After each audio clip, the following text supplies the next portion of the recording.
ఇప్పుడు కేసీఆర్ సారు దేశ్కి నేతిగా అవు మరి అసొంటి టూర్ వేసిండు.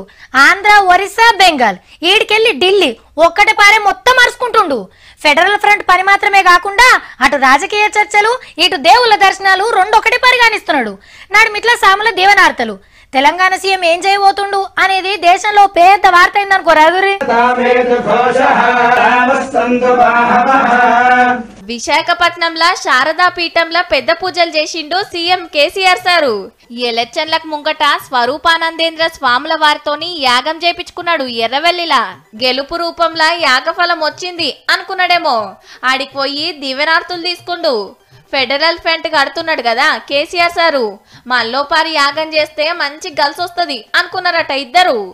ఇక శారదా పీఠం ముంగట ఎందరు ఆంధ్ర అభిమానులు వచ్చిన రోజు చూడండి.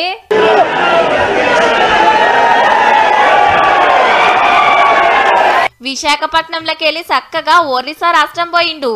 సీఎం నవీన్ పట్నాయక్ తోని మీటింగ్ పెట్టి ఫెడరల్ ఫ్రంట్ కు రావాలని కోరిండు మన ముఖ్యమంత్రి సారు.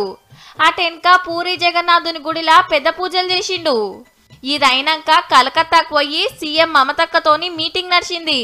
బీజేపీ, కాంగ్రెస్ కాకుండా మూడోది ఎందుకు కావాలనో బెంగాల్ ముఖ్యమంత్రికి వివరంగా చెప్పిండు KCR sir. When two political leaders meet, we definitely share the matters of mutual interest, also matters of national politics. Everything we discuss, our dialogue will continue. Very shortly, I think we may come out with a concrete plan. కలకత్తాలో కాళికామాత దీవెనార్తులు తీసుకొని ఢిల్లీలో ఇంకా కొందరు లీడర్లతోని మీటింగ్లు పెడతాడట. అట్లనే ప్రధానమంత్రి మోడీ సార్ను సుతా కలుస్తాడట.